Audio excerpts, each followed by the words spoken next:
All right, so I'm using this Boxster as a demonstration of what happened to a situation where a customer had somebody help her jump start her car, and after the jump start, she went in and tried to crank it, and nothing would happen.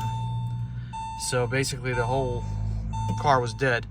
And what they did was very simple. This is why you don't let anybody jumpstart your car that do not have proper understanding on what's going on. So here's a battery.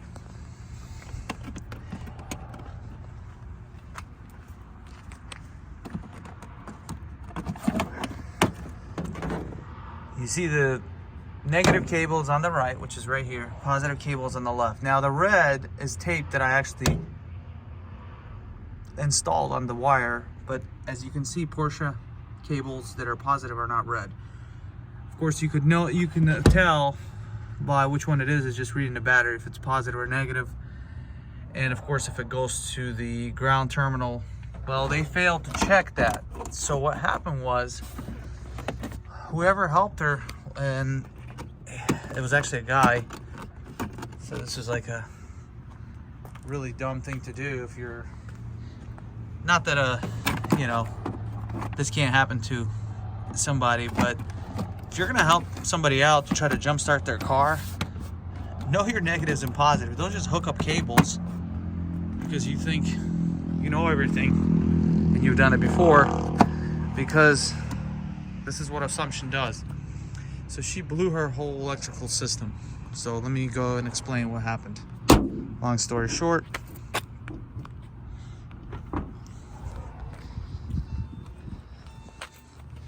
so when I removed the fuse panel,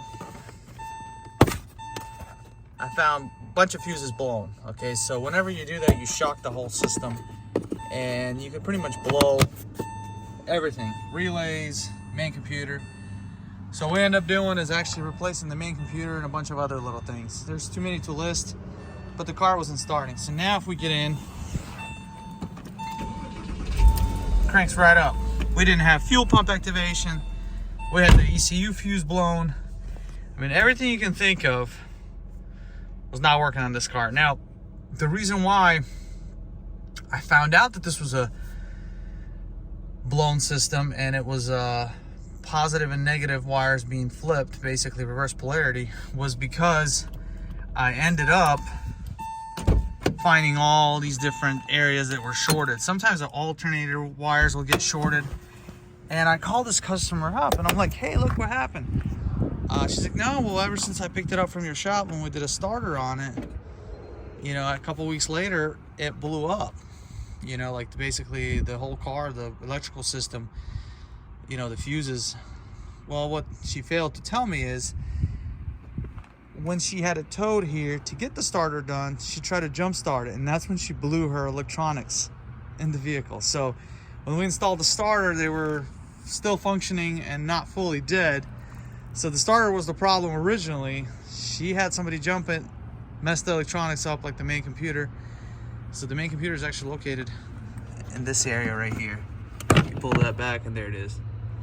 As you can see, we have a sticker on that one. That's our computer that we installed. That's our test unit. So this car is going to keep our test unit. Of course, we had to put all her software, original software from the original computer on it. But then when I explained to her, look, the problem when she brought the car back, it was turning, the starter was working, it just wasn't firing up because there was no fuel pump activation, fuel relays, injectors, none of that.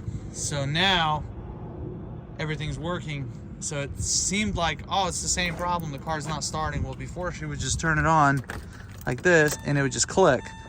When she brought it back to us, she would try to start it and the starter would just spin and spin and spin and nothing would happen. So, to her assumption, just, not knowing vehicles, it's very easy to assume, oh man, the problem's not fixed. But in fact, it was fixed. It was just the damage that happened before she actually towed the vehicle to us. She tried to jump it because she thought it was a battery issue. So we were able to get that out of her, which was really nice of her to tell us what exactly happened. She did tell us, yeah, they hooked it up and there was a bunch of sparks and a bunch of, you know, positive and negative. The sparks just flying everywhere when the guy connected the battery. So that's really nice. So then I told her, well, this is what happened. So she's a pretty cool lady, and she didn't even know that that could even cause this problem. But yeah, it could cost you thousands of dollars just by hooking up your battery terminals incorrectly. So don't do that, guys. Probably if you're gonna have somebody help you, make sure you just show them where the positive and negative, because the cables are black, or put some red tape so you know exactly where it is if someone does take your car and ends up trying to, you know, have it jump started somewhere because of battery problem or something. So yeah, we're done, and she's about to take this car home and enjoy the car and not have any more issues, hopefully. Anyways, guys, thank you for watching. We'll see you next time.